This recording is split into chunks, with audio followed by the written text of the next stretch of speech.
Каз я сделала. Приглашайте.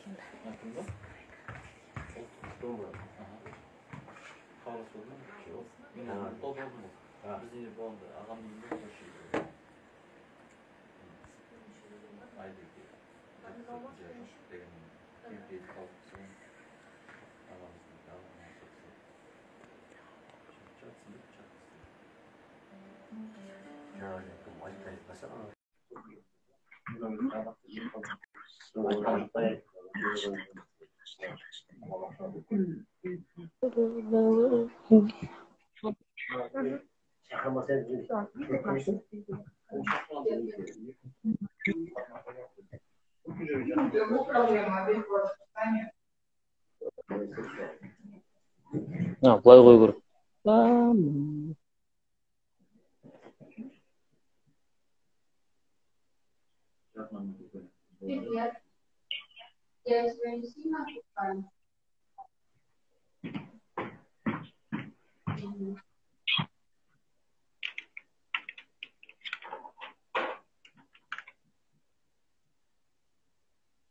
Хорошо, ты куда пойдешь?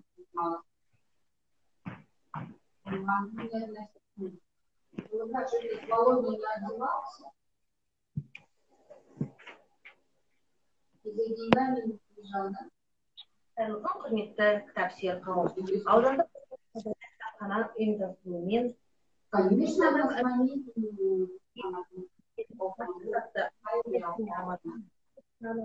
эфирімізге қош келдіңіз. Құрметті қонақтары, ұстаз, ақын, журналист, Алиасқар және ауданымыздың қоғам белсендісі ұстаз Амантай Нұртайұлы. Тікелей эфирде бізбен бірге зерттеуші, бүркіттанушы Әділет Бауыржанұлы. Қалың оқырман назарына жерлесіміз, ақын жазушы Рамазан және Айтбай ұлдары Есек партиясының құрылуы және партия мүшелері мен ұлтжанды азаматтардың өмірі туралы білгіңіз келсе,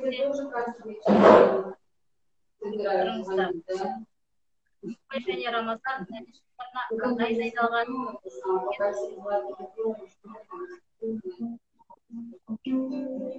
Бұлай өлкесі Атырау облысы Қызылқоғас 27 жылдың 4-ші наурызында келген Рамазан 4 ағайынды. Олар Қарағанды қаласында ашылған 2 жылдық оқытушылар институтына оқытушы болып келеді. Рамазанды алып келеді. Ол қазіргі тамақ саласында мектепте оқып, қоғамдық ағасының жеке кітапхана құрып,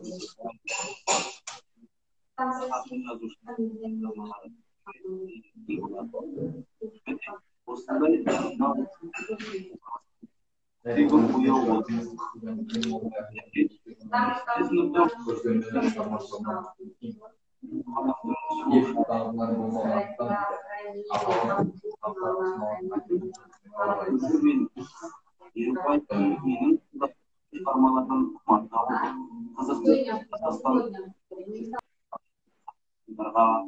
тамылжытты оқып беретін.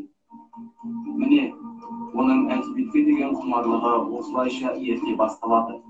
Ал ағасының шәкірттері үйге жиі келіп, ақын жазушылардың шығармалары жөнінде қызықты әңгімелер айтып, өлеңдер оқиды екен. Құймағлақ бала оларды тыңдап, зердесіне тоқып жүреді. Осындай әдеби ортада өскен, ол 42-ші жылы оқытушылар институтына тіл мен әдебиет факультетіне оқуға түседі. Барша адамзатты тәрбиелеген ұлы соғысы басталып, ағасы Айтбай майданға аттанады. Азық-түлік тақыры талонмен беріледі. Күніне 500 грамм шиді қара нан мен татусыз көже.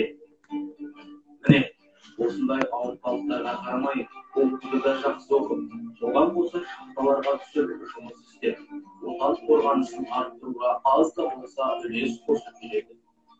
Студенттермен бірге госпитальдарға барып, жауынгерлердің газет журнал алып, ойын сауық береді. ұшқан құстай зымырап, қазығы да азабы мол шәкірттік жылдар өте шығып, олар өмірге жолдама алып, облыстық оқу бөлімінің бұйрығымен Нұра ауданы Киевка орта мектебіне мұғалім болып тағайындалады. Сөйтіп 17 жасында жоғарғы сынып оқушыларына қазақ тілі мен әдебиеттен сабақ берді.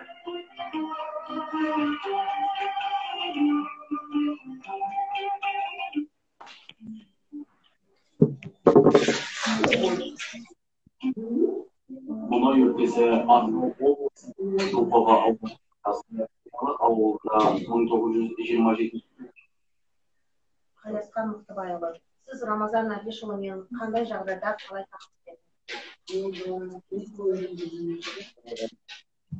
Ағамыз басым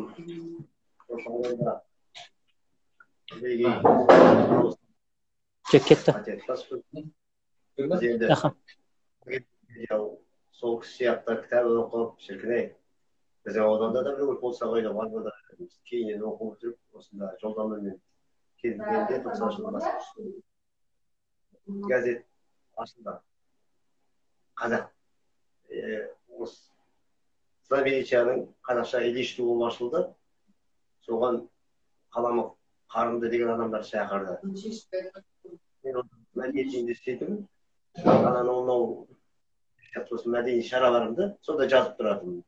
Соны кісі отырып, сен қай жердің анау деп, содан таныстық редакция есігінде. Содан көп ұзамай мен сол редакция жылдан аса үнемі келіп, мақалалар жазып, сын айтып, бас көз болып, ақыл айтып, енді ол кісімен әңгімелескеннің өзі өте ғанибет болатын. Себебі ол кісі жаңағы аспиратураға түсіп, 40 жылдардың соңы ғой менің, бастан өзінің айту бойынша, сол кезде қазіргі Қазақ ұлттық Фараби атындағы университеттің аспиратурасын бітірердегі ол кезде 2 жыл ма, 3 жыл ма білмеймін. Сол аспиратурадан тақырып алады ғой, кандидат. Ол тақырып Абай шығармашылығындағы педагогикалық көзқарас деп айтқан әдесімде, сол неден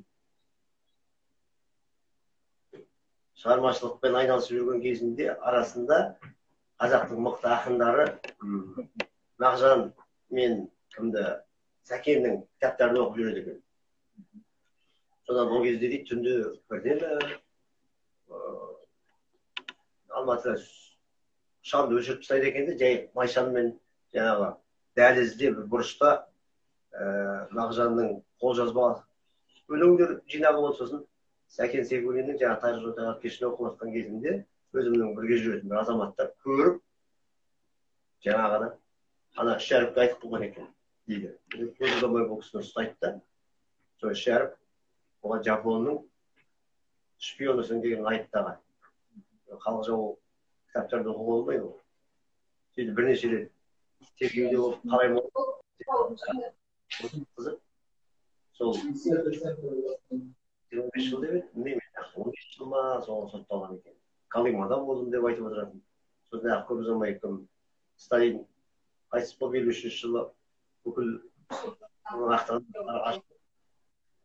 Хрущевтің кезінде ақталды ғой, жазықсыз жанға шеккендер. Сонымен қайтып Қарағандыда 8 бала, сосын Қарқаралы жаққа бардым деген. Ұмытпасам өзім өмірбаянымда. Қарқаралыда бір ауылда Үркенде ғой деймін. Сол жақта мұғалім болып, кейін ақырын осы жаққа келген. 60 жылдардың соңында ма, басында ма. Сосын осы жерде 73 жылға дейін қазақ мектебі болыпты. Сол мектепте сабақ бердім мен.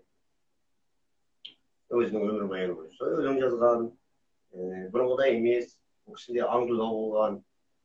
Сосын тек қана өлеңдер кітабын қарап отырсаңыз, тек қыздарға, әйелдерге, медбике, мұғалім, біреу 60-қа келіп тек қана арнау өлеңдер нақты шешіліп жазған өкіметтің ол кезде өте аңыз керемет болды ғой. Өзінің жүрек жарды сезімдерін білдіретін өлеңдер тапшы деп айтуға болады. Сол редакция қабырғасында жүргенде ол кісінің жаңағы өлең оқып, көбінесе Мағжанды жақсы көретін де Мағжанды оқитын. Сосын оларға Мағжанды оқып береді де ол Ноғаймен танисың, оны кімнің өлеңі деп сұрайтын. Кімнің өлеңі деп. Көшеде кездесіп қалса да солай. Ассалаумағалейкум, сәлем берсеңіз бір өлең оқиды, ол кімнің өлеңі деп сұрайды.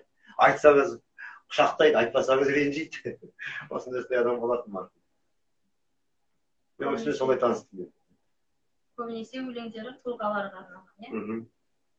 Саяси көзқарастағы өлеңдер жоқ емес. Не себепті деп ойлайсыз? Не себепті сол уақытта сонда ауқымды, мысалы табиғат лирикасы көп қой өлең жазады? Енді менің ойымша енді соқырдың қолына түспе, саңыраудың астына түспе дейді. Ол кісі бір анау адам зәрезеп болады ғой. Сіздер енді оны сезінесіздер ме білмеймін енді. Мен енді түрмеде болған жоқпыз, бір әскер қатарында гауфақты деген болады. Соның өзінде 3-4 күн отырып қалсаңыз, жаман сондай сезімді құрысын ендегі шығар қателік жасамайын деп. Ол бәленбай жыл отырған. Не десе елестетіп көріңіз. Оны ол кездегі анау талай оқып жүрген шығарсыздар, білесіздер.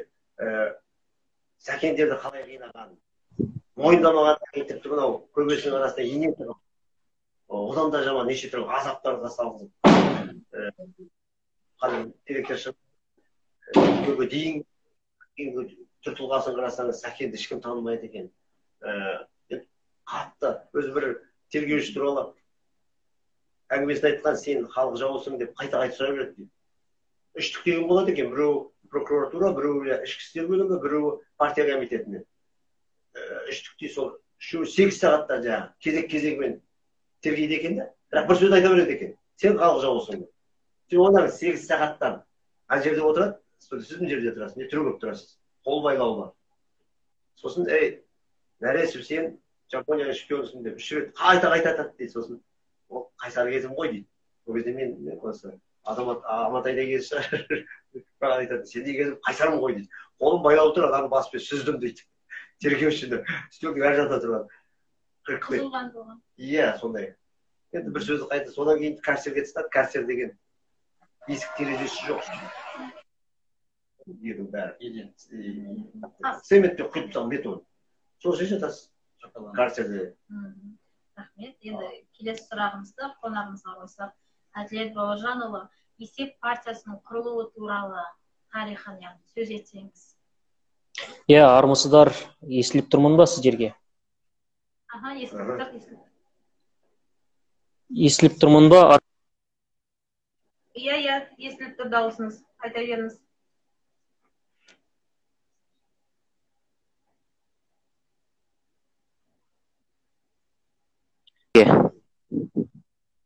Жақсы, жақсы.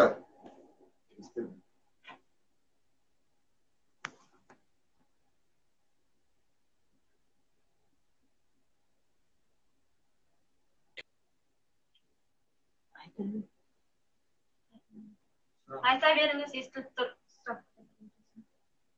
Сұрағыңыз қайталап жүрсеңіз. Әділет Бауыржанұлы, Есеп партиясының құрылуы туралы тарихын сөз етсеңіз, өзіңіздің зерттеулеріңіз бойынша.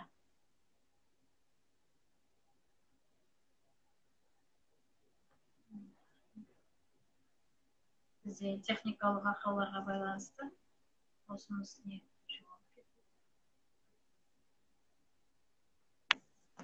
кетіп қалды.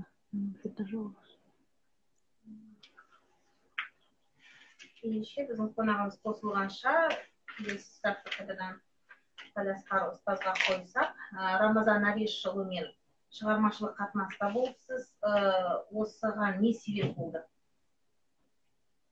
Енді ол кісі мына кітабын 94 жыл шығарды ғой деймін, осы әкімшілікке. Соңына қалмай жүр. Бұл кезде жаңа ескі өкімет құлап, жаңа өкімет құрылып, алмағайып жаман болып кетті. Ауылдар шөлірке бір руханиятқа. Жаңа ғана елдің ұлттық кеңсесі көтеріліп, руханиятқа бет бауызға деген. Бірақ ол кісі бәрі ақын деген, өнер адам деген өлең жаза береді ғой, қашан болсын. Түрмеде де жазған деп айтамын. Осы кітап шықты да бізде редакцияда жаңағы біраз өлеңін оқып әңгімелесіп, сосын сен ана әнің жақсы, сен неге өлең жазбайсың, ән жазбайсың маған. Сол беті ұмытылып кетті. Содан кейін Сержан Тұмаханұлы бір жағдаймен үйіне барған, үйде фортепиано бар, әйелі музыкант. Сосын Сержан айтты, Қареке, сен мықтысың ба? Мықтымын дедім. Сен мықты болсаң, мына қазір кітапты ашамын, осы бір өлеңгі, Рамазан ағамыз. Соған айтамын, бір өлеңгі ән шығаршы қолыма болды. Сосын жаңағы білегі фортепианоның алдына қойдым да өзімше тартып. Бірден Қарқаралы деген өлең жазып тұр, Қарқаралы болған. Сол өлеңіне ән шығарып, кейін сол 93 жыл ғой. Осы мәдениет жиынында мені кешім болды.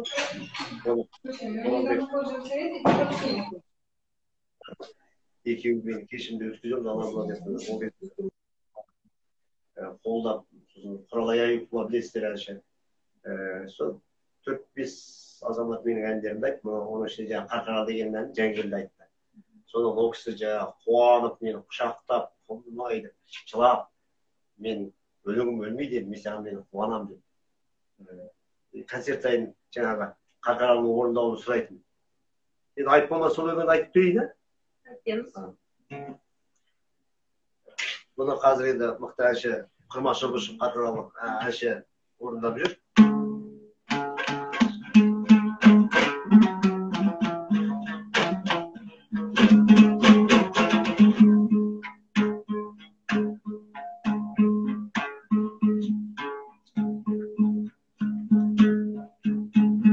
Сағынған Алакөлдей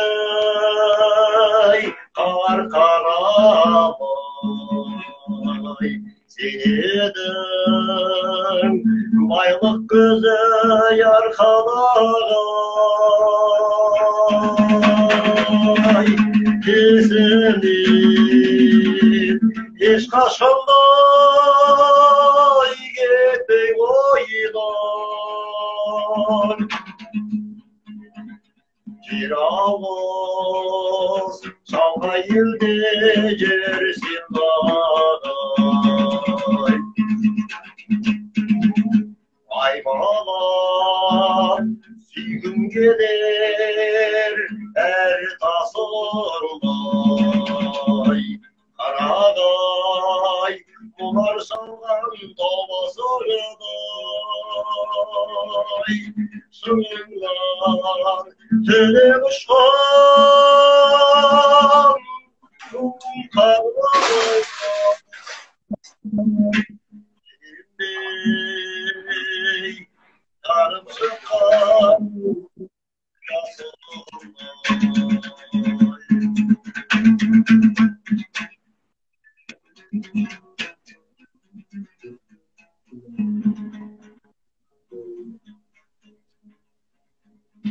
Адылған айналайын Қарқаралым,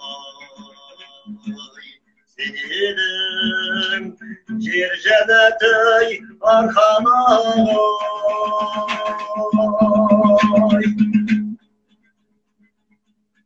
Есен бол, қайтайлап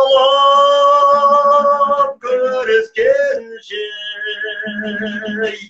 сау тұрсын ағайында қалқалағай. Есен бол, қайтайлап көріскенше, сау тұрсын ағайындай қалқалағай. Қарқаралым.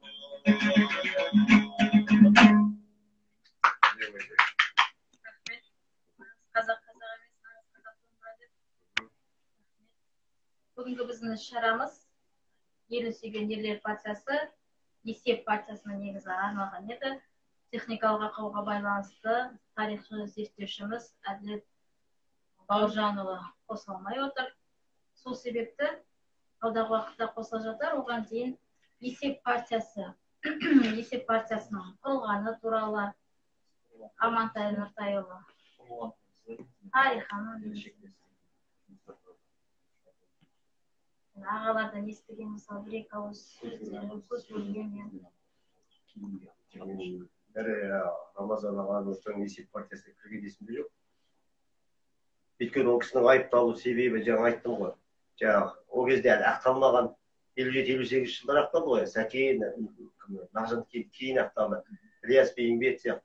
Ол кісілердің кітабын оқуға мүлдем болмады, халық жауы деп айтылғандай. Әйтеуір ертерек ақталған Сәкендер арқасында енді бұл кісінің босатқан шығар деп ойлаймын. Жаңа айттым ғой, 25 жыл, 15 жыл. Біріпте өзі ауызша айтқандар бар. Мен ол кісінің енді кітабын қазір жаңа ғана тауып отырмын. Бұрын оқығанбыз.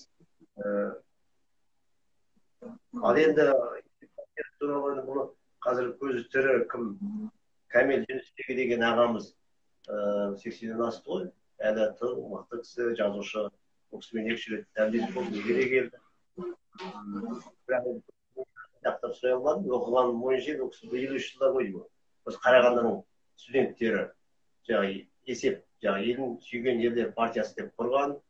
Енді ол кездегі саясат білесіздер, тоталитаризм, бұл бұрынғы патша үкіметінің жасамаған кеңес одағы бізді қазақ 15 жылдың ішінде бірақ жасалды білесіздер. Қазақ 28 жылдан басталғанда жаңағы кәмпеске ұлы, немесе тәртіп ұлы байларды, одан кейінгі 29 әртілдесу, одан кейін жаңағы ортаға түскен малдың бәрін қайтадан тартып алып, үкіметке өткізу, тұяқ салығы, мүйіз салығы, жүн салығы, май салығы, бидай салығы деп сөйтіп қазақ 30 жылдары Бәленбай процентін алды. Қазір біреулер 2,5 миллион, біреу 3 миллион дейді. Содан кейін енді солардың қалған ұрпақтары бар ғой. Мен соғыс болды. 37-38-дің ойранын білесіздер, аштықтан кейінгі. Одан кейін соғыс болды, тағы да ел есін жия алмай жатқан кезде қазақтың руханиятына тағы да балта шабуыл атты. Соғыс кезінде қаншама эмигранттар келді. Одан кейін 53 жылдары Тыңға келуді сылтауымен тағы да осы біздің арқаға, орталық, солтүстік облыстарға бәленбай адамдар, тіпті бос жүрген адамдарды алып келіп, жаңағы Тыңға келудің өтірік сылтауратып, қазақ ауылдарына жаңағыдай көшеде жүрген енді 20 эшелон дейді енді директерді алып келіп қыздарды. Оның ішінде интернационал той деп, жаңағы орыс пен қазақты басқотпен үйренгендерді дәріптеп, газетке, телевизорға шығарып, бәрі қазақ әбден тарихтан таяқ жеген, жаңағы басқаға үйленсе де ол бәрі қазақ болмайтыны белсенеден белгілі. Сонда жаңағы осылай істеп тұрады. Әсер етіп, сөйтіп, сондай жағдай сөйлеп жақсы. Солар есеп партиясы құрған екен. Аға, сөзін сізді білдірсем, бізде тікелей эфирге қосылды Әділет Бауыржанұлы есеп партиясы туралы өзіңіз толығырақ тарихын өзіңіз зерттеп жүрсеңіз, көрсете кетсеңіз.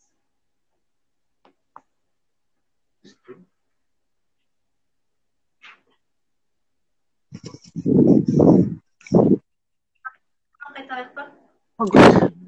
Рахмет, сіздердің дауыстарыңызда естілмей тұр маған. Интернеттің төмендегі қойден білмеймін, шығып кетіп тұрмын қайта-қайта. Ренжімейсіздер, ол жағында сіздердікі қойден білмедім. Енді бұл жердегі жаңа Қалиасқар ағамызды мен үздік тыңдап отырмын расымен. Әнді тыңдадым, үзіліп. Барлығы жақсы айтылып жатыр деп ойлаймын. Бұл жерде мәселе ең бастысы Айтбай және Рамазан Нәрешұлдары турасында ғой, бүгінгі елін сүйген ерлер партиясында болған. Негізі Рамазан Нәрешұлын алған кезде ең бастысы ол кісінің Айтбай ағасы турасында айтпай кете алмаймыз. Өйткені ол кісі Айтбай Нәрешұлы осы Қарағандыға келіп, Оралдың педагогикалық институтын бітіріп келіп, 38 жылы осы ашылған Қарағандыда мұғалімдер институтына келген болатын. Сол мұғалімдер институтына келгеннен кейін осы жерде бізде екінші мектеп деген мектеп бар, Рамазан ағамыз сол жерде оқытқызады інісін, Рамазанды. Енді бұл жердегі негізгі Айтбай ағамыздың мемлекетшілдік саналы жастардың, мемлекетшілдік сананы жастардың бойына дарытқан тәлімгер екендігін айтқымыз келіп отыр. Тек қана бұл өзінің Рамазан сияқты өзінің бауырына ғана емес, сол кезеңдегі жастардың, мысалға Есеп партиясының негізін қалаған Бүркіт Ысқақұлы, Махмет Темірұлы деген сияқты көптеген адамдардың расымен де бұл жердегі мемлекеттілікті дарытып, елін сүйген ерлер алаш идеясын осы жастардың санасына сіңірген болатын. Сонда қарасаңыздар, бұл кісілердің осы тағы да білікті әдебиетші деп Айтбай ағамызды айта аламыз. Осы білікті әдебиетші дегеніміз, мысалға Қасым Аманжоловпенен осы Оралда бірге оққан екен Айтбай Нарешұлы.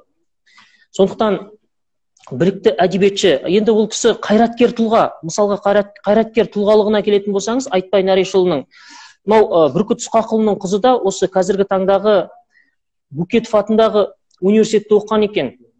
Сол университетте оқыған кезінде, пединститут деп аталады, ол кезеңдегі пединститутте оқыған кезінде осындай бір тақтада өлең жазылады екен. Ой, какой пошел заман, когда имена свои казахские позабывали. С каких пор Антоном стал Аман, бақыт стал Зали деп жазылған екен тақтада. Соған енді халық жауының қызы, әрине, бірақ енді ол кезеңде 56 жылы ақталған болатын Бүркіт ағаларымыз. Бірақ ақталса да, оның қызы ретінде сол тақтаға сөздерді, мысалға Айгүл Бүркітқызы жазды деп кінәлайды. Сол кезеңдегі ұлттық қауіпсіздік комитеті де осы Айгүлмен сөйлесіп, замдеканның өзі барлығы сөйлесіп, осындай істер қозғалайын деп жатқан кезінде, сол кезеңде пединститутта проректор қызметінде лауазымында атқарып жүрген Айтбай Нарешұлы өзінің қызметінен де қорықпай, айырылып қалмасын, қызметінен де қорықпай, осы жаңағы тоқтауға, істің тоқтауына әсерін тигізген екен. Сонда қарасаңыздар, бұл тек қана қайраткер тұлғаның, Айтбай Нарешұлы қайраткер тұлғасының тарихи сабақтастықта Бүркітке, Бүркіт Ысқақұлына, одан кейінгі Айгүл Бүркітқызына осындай тарихи сабақтастықта көмектескендігін көруімізге болады екен. Енді ең бастысы Айтбайға тағы да келетін болсақ, бұл жерде барлығы сіздердің айтып отқан жаңағы елін сүйген ерлер партиясы жастардың астыртын саяси ұйымы деп айта аламыз. Енді жастардың астыртын саяси ұйымы неден басталды дейтін болсаңыздар, сол кезеңдегі Қарағанды мұғалімдер институтында Жас қалам деген әдеби үйірме болған екен. Сол аттас, Жас қалам аттас журналда шығарып отырған. Сол кезеңде журнал шығарып отырған өздеріңіз көріп отырсыздар ма? Сонда сол Жас қалам журналы менен Жас қалам әдеби үйірмесіне сол кезеңдегі жастар жиналып, мысалға, сол кезеңде көптеген жастар болған, мысалға Жаппар Өмек деген ағамыз болған, ақын ағамыз, Бүркіт Ысқақұлы деген сияқты, Елеш Бимағамбетов, мысалға, көптеген жаңағыдай жастар, соның ішінде Оңайбек Құдышев, оның ішінде жаңағы мынау Рамазан Нарешұлы, одан кейінгі негізі сол Жас қалам әдеби үйірмесінен барлық Есеп партиясының құрылуы басталған екен. Сол үйірмеде алаш қайраткерлерінің әдебиеттерін алып келіп, осы жерде талдаған екен. Сондықтан қарап отырсаңыздар, бұның барлығы осы Есеп партиясының барлығы осы Жас қалам үйірмесінен басталған екен. Сол Жас қалам үйірмесінің жетекшісі Айтбай Нарешұлы болған екен, көріп отқандарыңыздай. Сонда қарасаңыздар, енді осы істерінің барлығы елеусіз қалмай Айтбай Нарешұлының ұрпақтар сабақтастығына қосқан үлесі көп екен. Сонда қарасаңыздар, енді Рамазан Нарешұлын оқытты, тоқытты деп отырмыз, иә, көріп отырсаңыздар. Енді Айтбай Нарешұлының тағы да бір айтылмай жүрген тағы да бір қырына тоқталатын болсаңыздар, ол кісі Сәкен Сейфуллиннің жиен қарындасы Гүлзағипаны жұбай етіп алады. Ал енді Гүлзағипаның тарихына келетін болсаңыздар да, Сәкен Сейфуллиннің жиен қарындасы.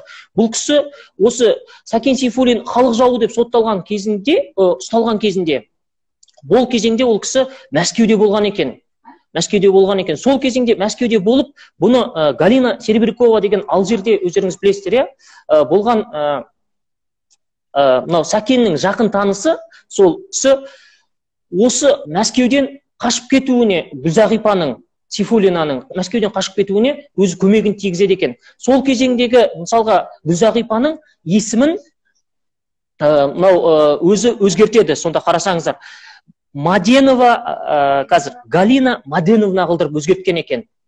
Сонда көріп отырсыздар ма, осының барлығын Сәкен Сейфуллиннің жақын танысы осындай Галина Серебрякова істеген. Бірақ осы Қарағандыға келгеннен кейін осы жерде Науан және Ноян деген балалары болады, Айтбай Нәрешұлының. Енді осы Айтбай Нәрешұлына байланысты тағы да бір айтылмай жүрген нәрсе, тағы да бір ұлы отан, енді мынау екінші дүниежүзілік соғыс дейміз.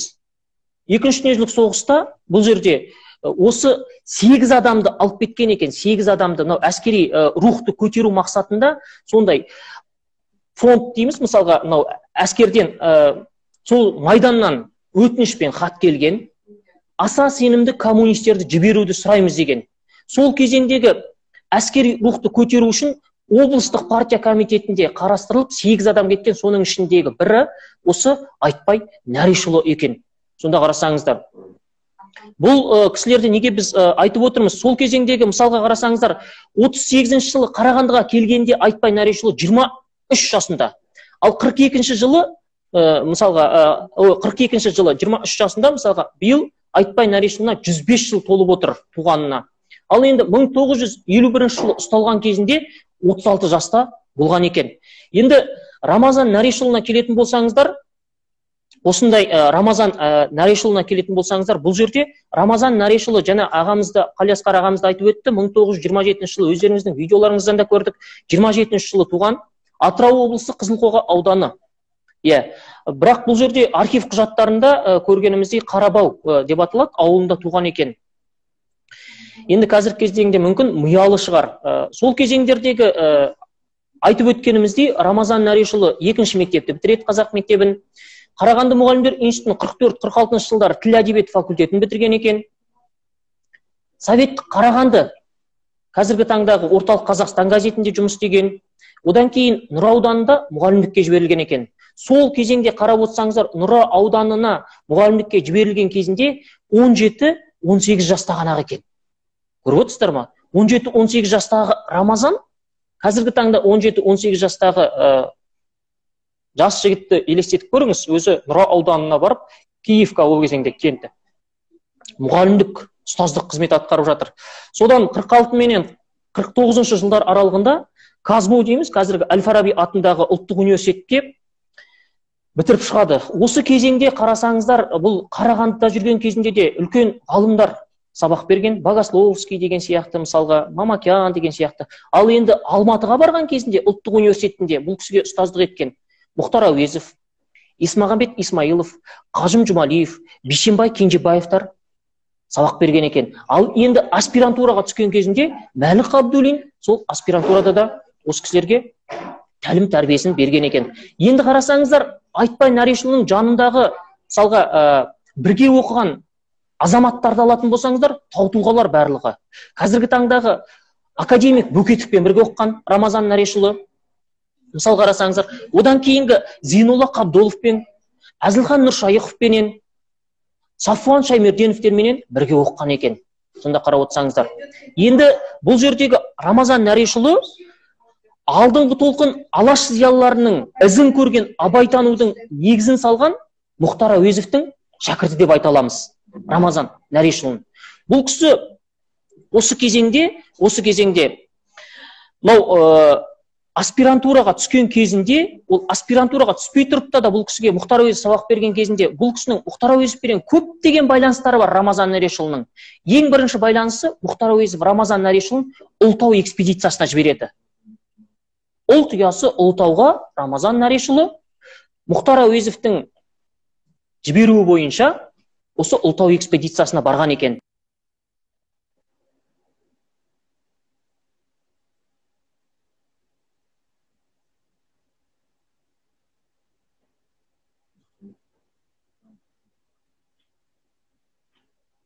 Көп мағлұмат білдік деп ойлаймын.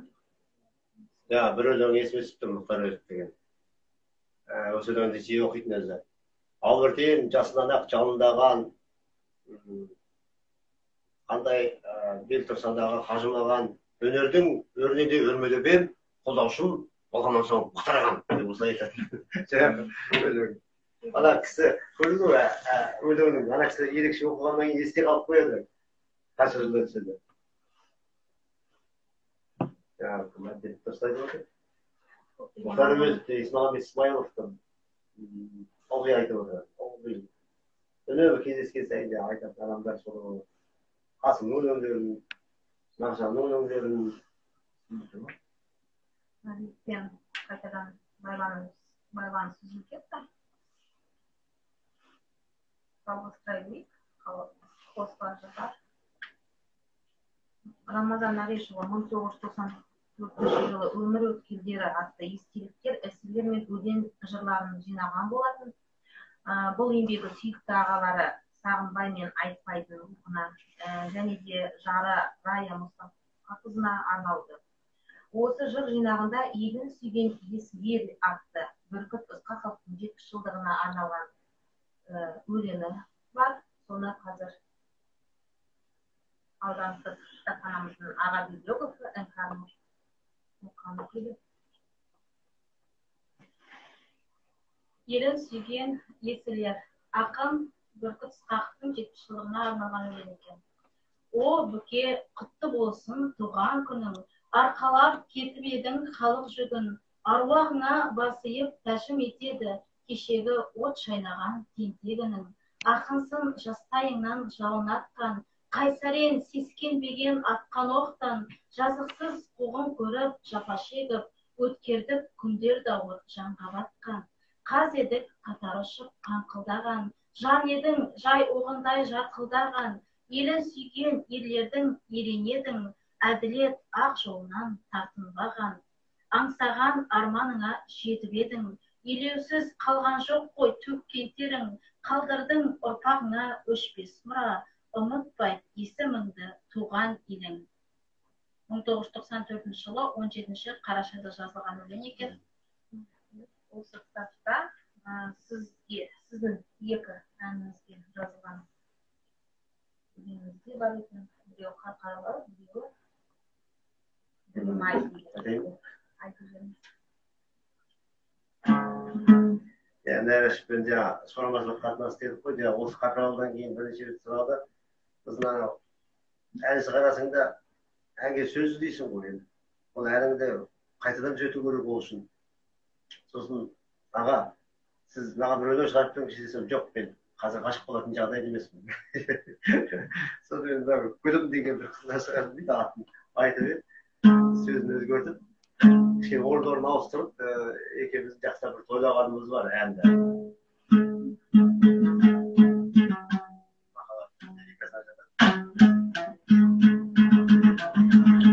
Гүлім десең, гүлім дейсің, шалқып шыққан күнімдейсің, ағатайлап жанымда арбап, ота көзбен күлімдейсің.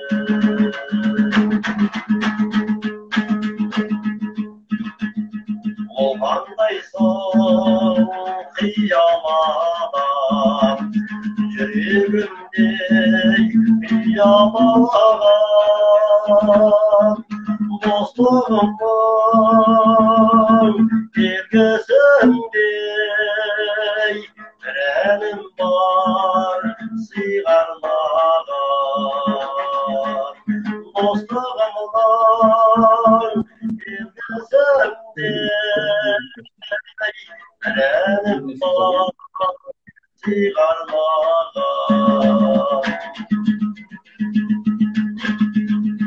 Жалтаралым үндемедім, қол жеткізбес күнбедедім, қинар жандай қомыстасып, өзіңменен жүрмегенім.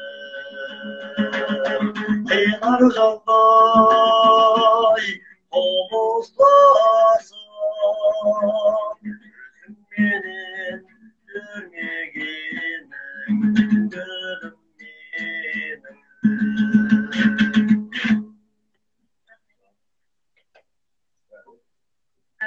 Бауыржанұлы, сізге қояр сұрағым, есеп партиясын зерттеу қызығушылығыңыз қай жылдан басталды?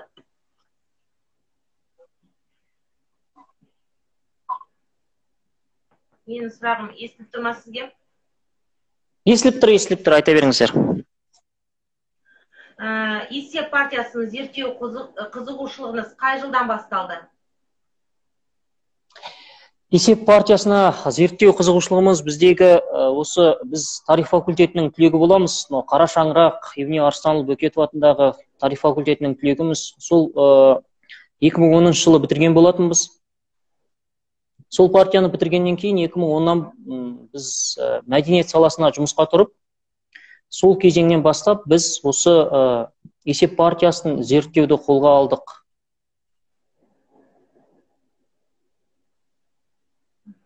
Енді өздеріңіз... Айта беріңіз. Иә, енді содан бастап біз ішінде көптеген жаңағы Қалиасқар ағамыз айтып өткендей көптеген тірі кезеңдерінде, мысалға биылғы жылдың өзінде Жекен ағамыз қайтыс болды, есеп партиясында болған Қалиасқар аға.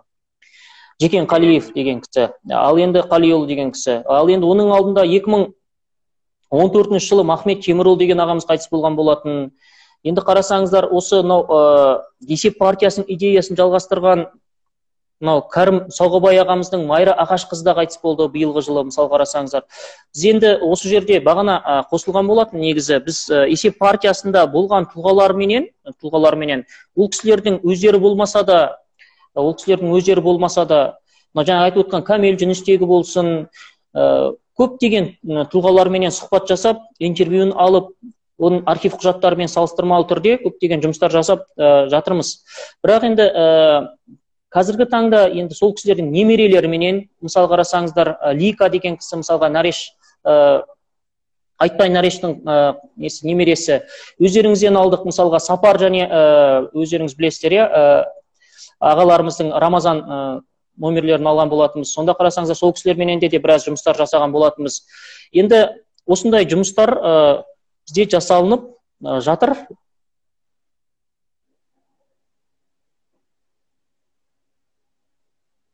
Естіліп тұрмын ба сіздерге?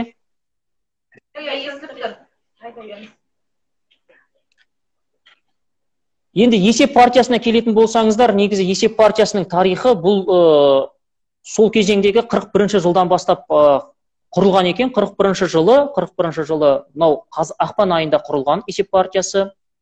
Бұл партияның құрылуына да осы түрткі болған негізгі Алаштың идеясы нәр берген Айтбай ағамыз болатын негізінен. Енді Бүркіт сол есеп партиясының негізін салды. Бүркіт Ысқақұлы есеп партиясының негізін салды. Бірақ есеп партиясының өзі қалыптасу 4 кезеңнен, біз архив құжаттарын жәнегі қарау барысында 4 кезеңнен қарастыруымызға болады есеп партиясы. Қалыптасу кезеңі 1940-42 жылдары, одан кейін даму кезеңі 44-51 жылдары, одан кейінгі кезең шарықтау кезеңі, жаңағы 60-64 жылдар, одан кейінгі 4-ші кезең. Осы есеп жастардың астыртын саяси ұйымының арқасында, Алаш идеясынан нәр алған жастардың астыртын саяси ұйымының арқасында біз тәуелсіздікке жеттік. Алаштың идеясы бұл тәуелсіздік идеясы. Сондықтан да біз тәуелсіздікке жеттік. Бұл желтоқсан көтерілісіменен, желтоқсан көтерілісі өздеріңіз білетіндей 15 одақтас республиканың тәуелсіздігін алуға әкеліп соққан болатын. Сондықтан біз осындай жастардың астыртын саяси ұйымдарын қазіргі таңда зерттеуіміз керек. Алдымызда 30 жылдық келе жатыр тәуелсіздігіміздің. Осы тәуелсіздігіміздің 30 жылдығында біз осы жастарға осындай Алаш идеясының, тәуелсіздік идеясының үзілмеген тарихи сабақтастығын көрсетеміз десек, осындай есеп партиясы сияқты, мысалға Қазақ халқын қорғаушылар одағы, Батыс Қазақстанда құрылған, одан кейінгі Жас Қазақ Қарағандыда құрылған, Жас Тұлпар деген сияқты ұйымдар, Арман Қани құрған ұйымдар, мысалға көптеген ұйымдарды жас өскіндерге көрсетіп, біз айтып жеткізіп кетуіміз керек қазіргі таңда. Осы мақсатта біз жұмыс жасап жатырмыз, зерттеу жұмысымызды. Келесі сұрақты қойсам, есеп партиясы қалыптасу кезеңінде қандай жұмыстар атқарды? яғни жаңағы 41-ші. Дұрыс айтасыз, өте жақсы сұрақ қойып отырсыз. Расымен есеп партиясы бұл кезеңде келетін болсаңыздар, енді өздеріңіз білесіздер, 37-38 жылдары бізде репрессияның, жаппай репрессия толқынына ұшыратты. Алаш ұлт қайраткерлерін, Әлихан Бөкейхан бастаған Алаш қайраткерлерінің барлығын жаппай репрессияға ұшыратып, барлығын ату жазасына кесті. Енді халықтың санасында қорқыныш үрей пайда болды. Енді келіп халықтың сол санасына жарқыншақ санасын ояту мақсатында есеп партиясы құрылды. Сонда қарасаңыздар, бұл кезеңдегі өздерінің бастарын өлімге тікті бұл кісілер, Бүркіт бастаған жастар. Сол кезеңдегі ол кісілер бастарын өлімге тіккен кезінде 17 жаста болатын. Енді қандай істер атқарды? Қарасаңыздар, ең бастысы Жас қалам әдеби үйірмесін ұйымдастырды. Сол кезеңде, сол үйірмеде Алаш қайраткерлерінің шығармаларын талдады. Мағжанның шығармаларын талдады, Ахмет Байтұрсынның шығармаларын талдады. Сол кісілердің шығармаларын оқу барысында өздерінің жүректерінен өткізіп, соны жастарға жеткізе білді. Бұл өте бір батырлық болатын. Енді қарасаңыздар, одан кейін осы кезеңдегі Жас қалам журналын шығарды. 40-шы жылдары сонда қарасаңыздар, журнал шығару дегеніміз, өзіңіз қараңыз, газет емес, журнал шығардық дейді. Бірақ әлі күнге дейін ол журналды біз таба алмай жүрміз. Журнал шығардық дейді. Енді одан кейінгі қазақ тілінің жағдайын алаңдады. Ұлттық руханиятты ол кісілер жоқтаушысы болды. Қарап отырсаңыздар, сол кезеңдегі жастардың санасына Жамбыл атындағы қазақ мектебіне барып, сол кезеңдегі жастарға Алаш ақындарының, Алаш зиялыларының өлеңдерін оқыған болатын. Сол кезеңде қарап отырсаңыздар, осындай істер атқарып, ол кісілер халықты Алаш қайраткерлері сияқты шығармашылық тұрғысынан дайындады. Шығармашылық тұрғысынан санасына жарқыншақ орналастырғысы келді. Мысалға, бірақ өлеңін алыңыздар. Бүркіт Ысқақұлының сол кезеңдегі жастардың аузында жүрген өлеңі болатын. Уа Азия ұлысың, ұлылығың құрысын демей қайтейін, Европаның құлысың деген екен. Көріп отырсыздар ма? Қандай өлең? Осындай істеріменен есеп партиясы біздің отандық тарихымызда алтын әріптермен жазылатын уақыты келеді деп біз санаймыз. Барлығымыз білеміз, Тифлак халық жауларына арналған ерекше лагерь. Осы лагерьде есеп партиясы мүшелері де қамалған болатын. Болашақта Тифлак лагерінің орнына қуғын-сүргіндерге арналған музей ашу, ықпал ету сіздердің ойларыңызда бар ма? Ассалаумағалейкум, Әділет бауырым. Енді осы сұрақты төңірегінде өзім жауап беруге тырысайын.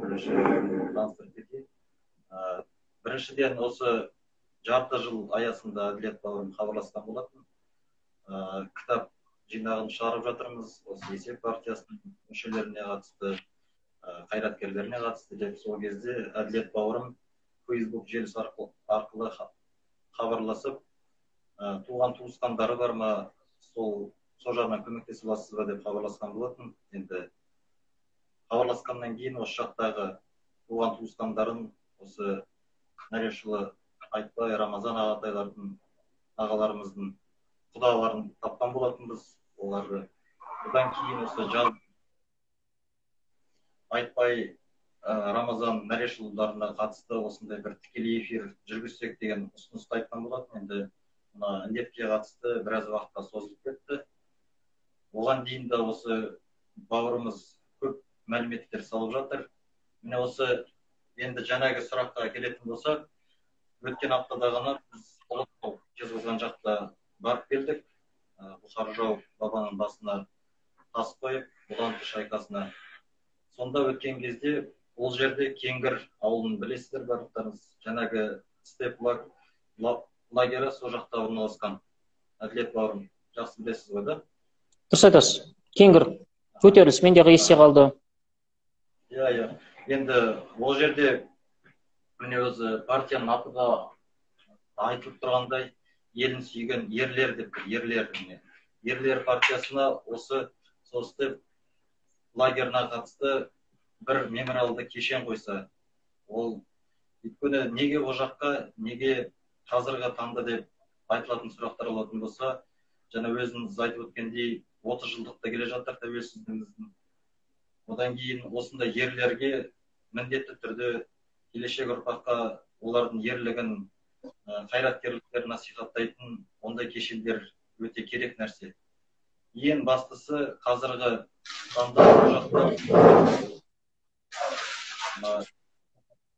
750 жылдығына орай ол жақта туризм өте қарқынды дамып жатыр. Өз көзімізбен көріп келдік. Қаншама ғимараттар салынып жатыр. Келетін туристерге қолайлы жағдайлар. Ендігі осындай мүмкіндікті пайдалана отырып, ол жақтағы сол кездегі осы алаш қайраткерлерінің ізін қалаушы тұлғаларға осындай бір кешен салуға болады.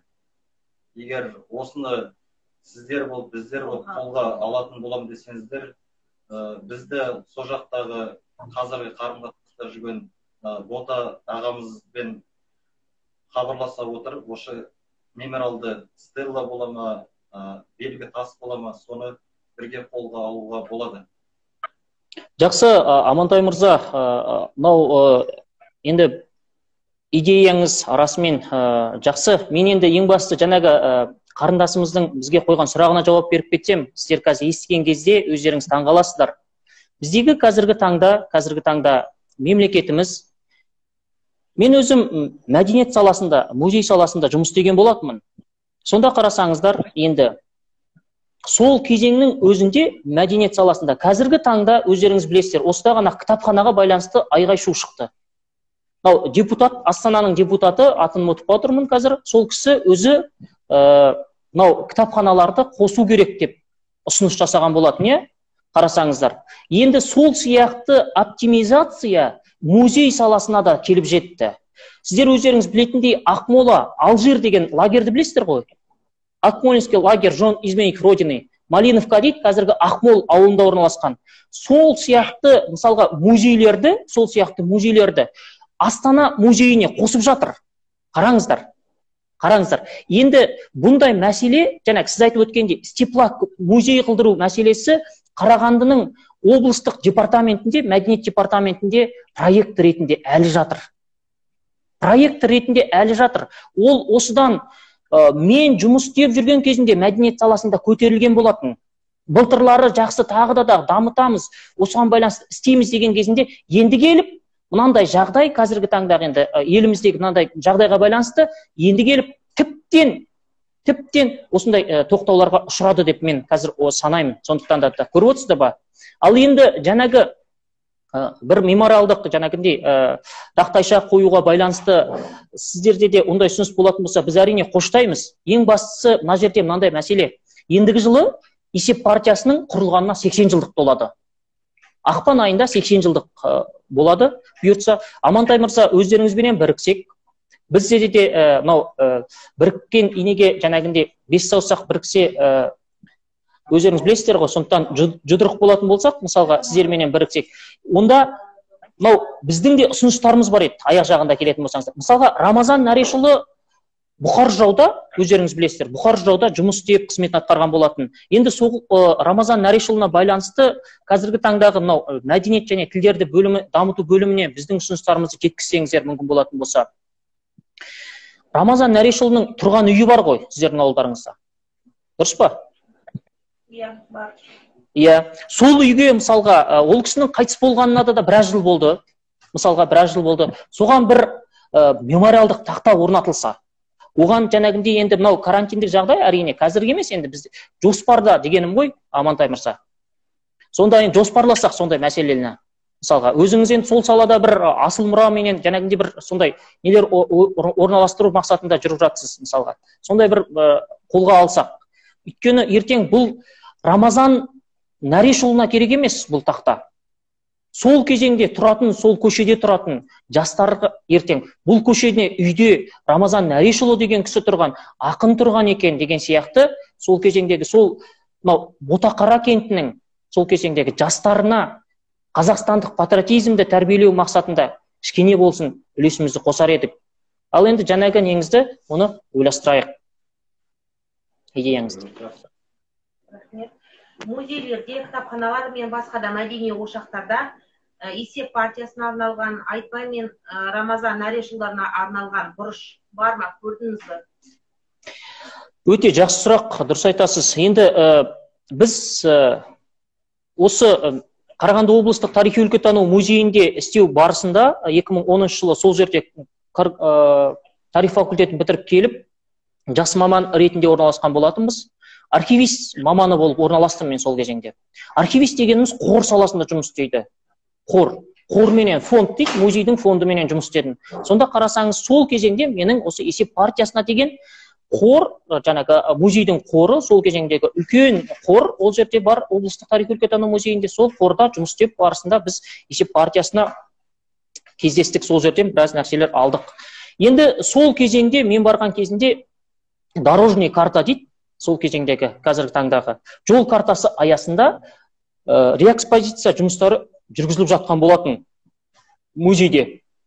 Сол реэкспозиция барысында сол кезеңдегі Күләнда Темірғали қызы деген мықты маман, музей саласының мықты маманы, мәдениет қайраткері, сол кісінің реэкспозиция байланысты залда 20 ғасырдың 30-50 жылдарда қазақ зиялыларының тағдыры залы деген залда есеп экспозициясын қою концепциясы бекітілген болатын. Сол экспозицияны біз өз қолымызбенен істеуге ат салыстық, ғылыми қызметкерлермен бірге.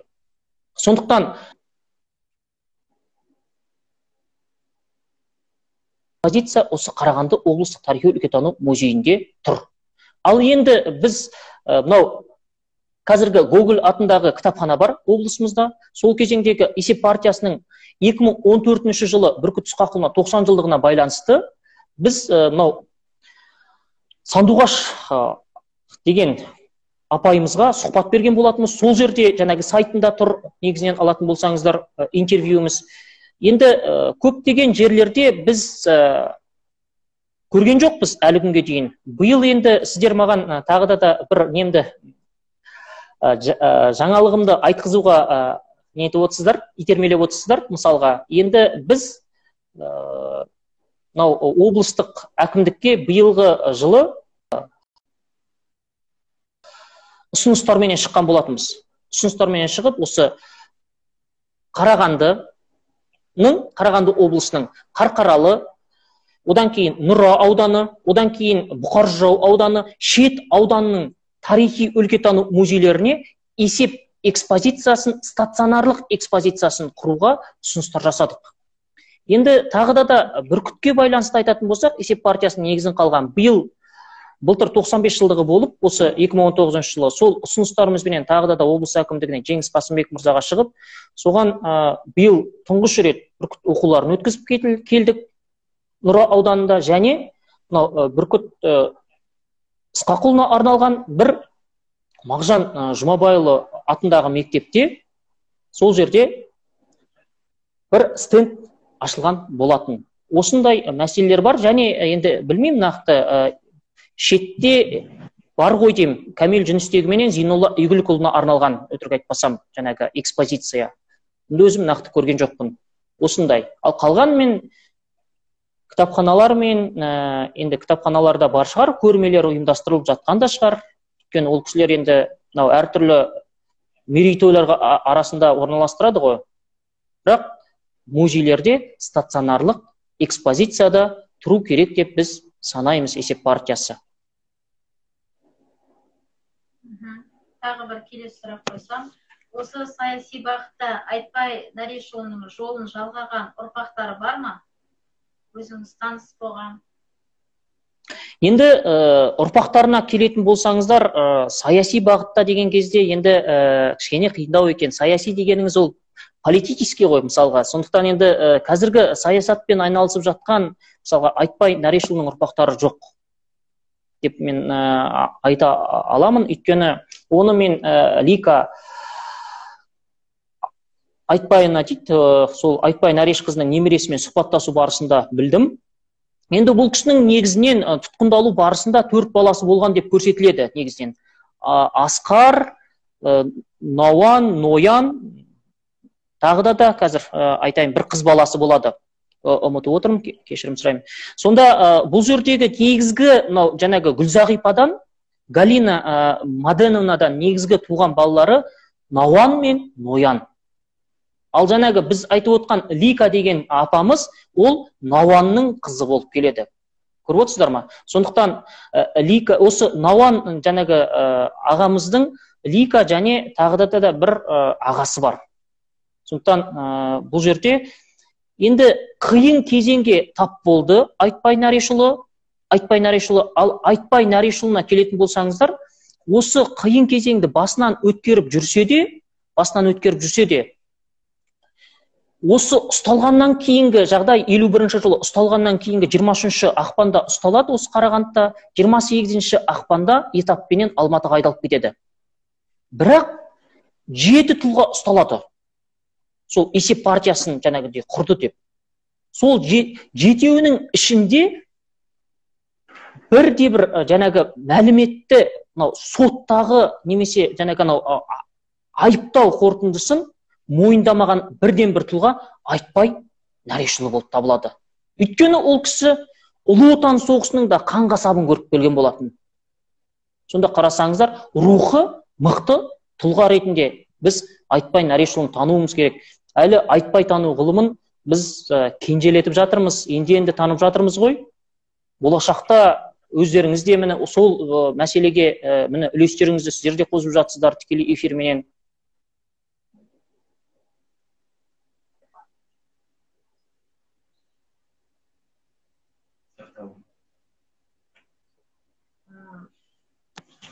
Сұрағымыз, тарихи зерттеулеріңізге байланысты тағы да қандай зерттеулер жүргізіп жүрсіз?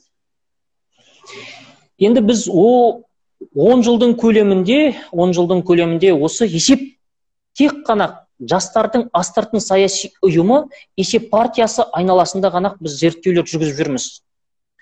Бұл жерде есеп партиясында көптеген тұлғалар бар. Жаңағы есеп партиясының негізін салған Бүркіт Сқақұлынан бастап, мысалға есептің Алаштың идеясын нәрін сіңірген есеп қаһарманы Айтбай Нарешұлы деген сияқты, Махмет Темірұлына байланысты біз кітап шығарған болатынбыз биылғы жылы жас ғалымдарменен бірге. Сол сияқты біздің зерттеушілердің біздің береріміз тек осы халыққа осы зерттеп жүрген тақырыбымыз аясында кітаптар шығарып кету. Ендігі жылға жоспарларымыз бар. Енді біз қазір нақты айтпай-ақ қояйық, қандай екендігін енді бұйыртса көре жатарсыздар. Сіздерменен қуанышымызды бөлісерміз. Тағы да бір сұрақ қойғым келіп отыр. Алдағы уақытта осы есеп партиясына орай бір сайт ашу немесе бір интернетті көп ақтарғанда есеп партиясы туралы мағлұматтар өте аз екен. Соған орай бір сайт ашу ойда бар ма? Дұрыс айтасыз. Мен сізге мынандай бір қызық айтайын ба? Біз енді мынау есеп жастардың астыртын саяси ұйымы есеп партиясы негізі алаштану бағытына кетеді. Алаштану ғылымда өзі алаштану деген бағыт бар. Сол алаштану бағытында сіз қарап отырсаңыз, алаштану бағытына арналған қазіргі таңда республикамызда сайт жоқ. Сіз есепті айтып отырсыз қазір маған. Көріп отырсыз ба? Сондықтан біз қазіргі таңда бір алаш тану бағытындағы бір сайт ашып алуымыз керек ең бастысы. Көріп отырсыздар ма? Енді есепке байланысты қазіргі таңда мынау әлеуметтік желі дейді ғой. Әлеуметтік желінің әлеуетін шамамыз келгенше пайдаланып жүрміз.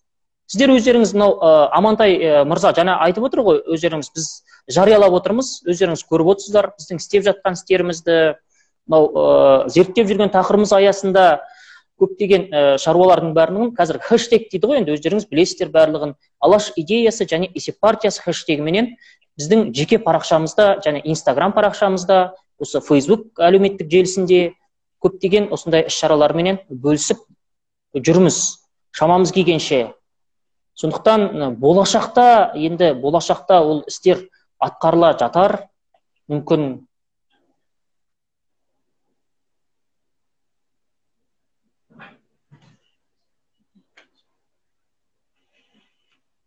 Көптен көп рахмет ойыңызды білдіріп.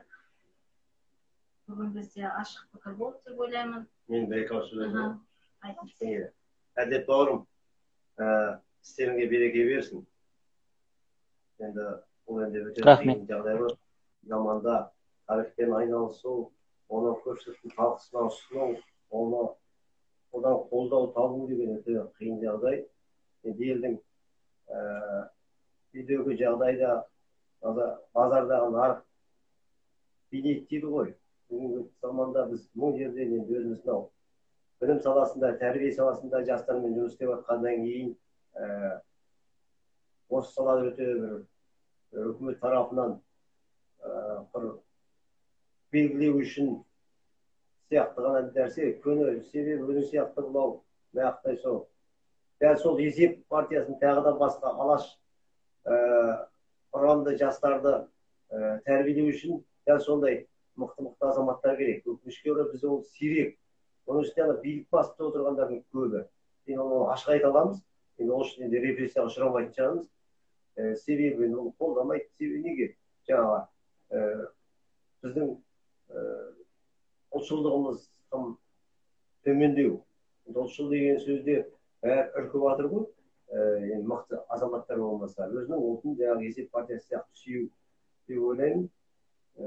Енді кім жаңағы Рамазан туралы істеп жатқан істеріңізге марқұммен көп дәмдес болып едім. Есіме түсіп отыр. Ең бірінші қалай танысқаным 9-шы сыныпта оқып жүрген кезде жаңа ұмытып кеттім. Ол кісінің Рима деген қызы біз екінші интернатта тағы да сәйкестікті қараңыз. Мен екінші интернатта оқыдым. Сонда Нәреш ағамыз да сонда оқыпты. Сонда бір автобуспен осы жақта 9 бітіргеннен кейін ауылға қарай қайтып келе жатқанда жаңағы Рима апайды көрдім автобустың ішінде. Ол кісі бізде орыс тілден практикада болды. Сосын ой қаясқан дәнем төлем деп орысшалап амандасып, ой папа поет, пошли домой деді. Сен автобуспен барасың, мен Алғабасқа барамын дедім. Пошли чай ішіп папа познакомлю деді. Үйге келдім жаңағы Мұхаррам көшесінде Ержан деген жігіт тұрады 5 жаста. Сол үйге алып келді. Сосын ана кісі қай жақтың баласысың, әңгімелесіп, сәлем беріп, енді домбыра бар екен. Домбыра қарап отырған домбыра тартамын дедім. Ауылда біраз кісілерді екен сұрап, айтып, осы жақта сабақ бергенде 70-ші жылға дейін мына орыстар оқытқаны ғой. Ең соңғы қазақ класы бітті, сіздің ауылдан Есен деген, Атақозы деген мықты азаматтар оқыды деп айтқан болатын. Одан кейін тағы бір жағдай, 97-ші жылы бұл кісінің бірде-бір мерейтойы, юбилей тойлаған жоқ. 97-ші жылы ең соңғы рет көргенім, өйткені одан кейін бір рет қана наурызда келді, астынан көрдік. Осы жерде мәдениет саласы көмектескен жоқ. Біз қазақ мектебі, мен сол кезде бірінші жылдардан қазақ мектебіне редакциядан Жангелді Өтелен деген шек болды, зауыш болды сол. Сосын Ерсін Жобанайұлы үшеуміз Нәрешұлының жаңағы 70 жылына байланысты мәдени шара ұйымдастырдық. Өлеңдерін жаттатқызып балаларға жаңағы екі әнімізді айтқызып, ол кезде идеология саласын Айтжан Жарылғасын Жүнісбек басқаратын, жаңа Оңайбек Құдышев, мықты ғалымдар, жазушылар келді. Марал Қасенов, сіз тағы кім еді біреу? Адам келді Қарағандыдан. Журналистер, телевизия келген жоқ енді, өзіміздің газетке өзім жаздым. Жақсы өткізген болатынбыз. Соны енді жаңа басынан аяғына дейін енді концертінде жүргізуге, сосын жаңағы басында жүргізуге қолым алып, сосын марқұмнан құшақтап тұрып бата берген болатын. Сен ерледің, сен болашақта мықты қаламгер боласың деп. Сол кісінің батасы шығар, одан кейін мен де мына кісі сияқты дәл осындай шыққан кітап болсын, бірінші кітабымды шығардым. Мен оны көре алмады, хабарласып тұрайық деп едік. Қазіргідей хабарлау жоқ. 70 жылдығын аудан төңірегінде жаңағы қалам ұстайтын енді ақындар, жазушылар, біздің домбыра ұстайтындар келіп, ол кісіні құттықтады. Оның өзі осы мәдениет үйінде емес, қазіргі руханият мектебінің залында болды. Енді кісі көп болды деп айта алмаймын, сырттан келгендер, сосын жаңағы өнер сүйетін қауым, біз өзіміздің бірлі жарым өлең әнге құмар балалар болды. Мен енді сол кісінің ең бір өмірдегі үкімет тарапынан бір көне құрмет соғар ма деп ойлаймын. Өйткені сосын анау Айтжан ағамыз не берді? Бір құттықтау қағаз, сыйлықтарын берді. Бірақ одан да үлкен қылып, одан да мықты қылып, үлкен шара қылып өткізуге болушы еді. Әлде ана жоғарыдағыларға ұнамады ма ол кісінің мінезі, ар жағындағы бұрынғы өзіңіз білесіз енді шәріптің ондай кісілер үркіп жүрді ғой. Сотталып келген, төндеп, үкіметке қарсы болғаны. Енді қазірдің өзінде солай, әлі дейін сондай ұғым біздің ойымызда, жүрегімізде тұр. Ой, бұл дұрыс емес деген сияқты. Сол енді ақын болғаннан кейін ол міндетті түрде күрескер болады. Енді қарап тұрыңыз, қаншама оқу орындары бар, қаншама факультеттер бар, бірақ міндетті түрде күрескерлер елдің қамын ойлайтын міндетті түрде қалам ұстайтын адамдар бар. Оның ішінде ақын жазушылар бар. Бұл деген дұрыс айтасыз. Солай емес пе? Дұрыс айтасыз аға. Иә, расымен де сіздерге де рахмет. Өзі аяқ жағына келіп қалған сияқты. Мынау іс-шарамыз ең бастысы сіздер республикада, өтірік айтпай-ақ қояйын, республикада мысалы қарасаңыздар, Айтбай Нарешұлының 105 жылдығын тойлауға ең бірінші тұңғыш атсалысып жатсыздар. Рамазан Нарешұлына байланысты да іс-шараларыңызды мысалға сіздер бастап жатсыздар. Осы ісіміз ары қарай жалғасын тапсын. Айтбай ағамыз мынау Қарағанды оқытушылар институты дейді. Содан бастап Қарағанды пединститутында, одан кейінгі қазіргі Қарағанды мемлекеттік университетінде көп жылдар сабақ берген болатын. Одан кейін мысалға Айтбай ағамызға келетін болсаңыздар, мәдениет саласында да жұмыс істеген болатын. Және біліктілікті арттыру дейді. Сол мектеп мұғалімдерінің біліктілікті арттыру қазіргі өрлеу ғой деймін, өтірік айтпасам. Сол жерде де жұмыс істеген болатын. Мысал қарасаңыздар, көптеген жерлерде жұмыс істеді. Сол жерлер мүмкін әлі күнге дейін, енді жылдың аяғына дейін уақыт бар ғой. Тікелей эфирді пайдаланып айтып жатқаным ғой. Сол мекемелерде өздерінің осы Айтбай Нарешұлының 105 жылдығын тойлауға өзінің үлестерін қоса жатар. Бірақ сіздер кітапхана, аудандық кітапхана алғашқы қарлығаш болдыңыздар Нарешұлдарын тануда. Сондықтан осындай істеріңізге береке берсін. Әрқашанда өздеріңіздің өлкелеріңізден шыққан тұлғаларды насихаттап жүре беріңіздер. Істеріңізге сәттілік тілейміз. Іздеушісі болыңыздар, жоқтаушысы болыңыздар. Енді мысалға бізде жаңа көріп отырсыз ғой аға, өзіңіздің алдыңызда жатқан қандай кітап, бұл 91 жылы шыққан кітап болатын Рамазан ағаның. Сондай кітап, мысалға қарасаңыз, қазіргі таңда сол Рамазан Нарешұлы менен Айтбай Нарешұлы турасында сіздер жақтан мысалға бұқар жыраудың азаматтары табылып жататын болса, мысалға біз зерттеушілер мысалға тағы да ағалармен қосылып, мысалға ғалым ағаларымызбен қосылып, осы кісілердің мұрасын тануға біз өзіміздің үлесімізді кітап ретінде қосуға мүмкіншіліктеріміз бар. Бірақ оның барлығы жаңа өзіңіз айтқандай жаңағыдай біраз жағдайларға әкеліп тіреледі. Оған да көмек қолдарын созатын азаматтар болатын болса, біз істеуден тайынбаймыз. Сіздерге ең бастысы осындай істеріңізге рахметімізді айтамыз. Әділет Бауыржанұлы, сізге көптен көп рахмет. Уақыт тауып бізге тікелей эфирге қосылғаныңызға. Бүгінгі іс-шарамызды түйіндеп, осы Айтбай Нарешұлы туралы 3 ауыз сөз, яғни қорытынды сөз айтсаңыз, айтар ойыңыз болса, 3 сөзбен. Біз 3 сөз айту қиын енді. Айтбай Нарешұлы есеп партиясының ері. Рамазан Нарешұлы есеп партиясының ері. Сондықтан ұлт жадында әрқашан сөнбеулері керек. Біздің ойымыз осы мақсат қазіргі таңда. Біздің құрметті қонақтарымыз Мамантай Малтайұлы, Қалиасқар Мұстабайұлы, сіздер де айтып кеттіңіз. Қорытынды ойларыңызды айтып кеттіңіз. Қорытынды ойларымды тағы да сөйлеп кетеді дейсіздер. Ол қасиет жан бала деген өлеңі тұр. Осы өлеңде бұқар жыраудың 375 жылдығына шығарған арнау болды. 375 жылдығына 325 қой деймін аға. 325 кешіріңіз ойбай. Иә. 3-ші жылы онда айтыс болмайды деді. Арнаулар шығарған адамдардың конкурсы болады деді.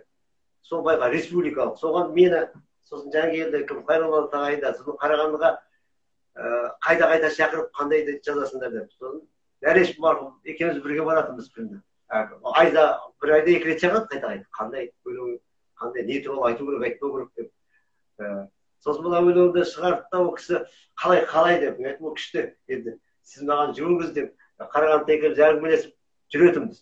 Сосын бір кәсіп жолы бар, ақшам жетпей қалып, ол кісі маған ақша қойып, бірақ бір арзандау болып, бірақ мен айтпаймын, арзан деп, жерге жақсы деп, осымен шық сахнаға деп. Енді Бұқаржан тойы болды. Бұқаржан тойы болған кезде жаңағы 3 жігіттің арасында мені ғана шығаратын болды. Сосын Нәреш болса болмайсы шығар. Бұл домбырамен айту керек болатын арнауында. Ол кісі домбыра тартып білмейді, мен шығам дедім. Сосын ана жерде тұрған бір Алматыдан келген бір термеші ме сахнаға мені танисың ба деді. Бізден сұрады, мен танымаймын деді. Танымасаң шығармаймын деді. Ойлаңыз енді, Алматыдан келген кісі біздің ауданның тойын, Бұқаржан тойын билеп тұр. Сосын Нәреш болды да баса таяқты бір арасы шығар, мен кеудесін итеріп тұр. Бір беріп та шығып, осы өлеңін оқып берді. О, қасиетті Жан баба деп. Мен ол кісінің сонда ойладым. Ана кісінің батылдығы маған жетпеді. Мен шыға алмадым сахнаға.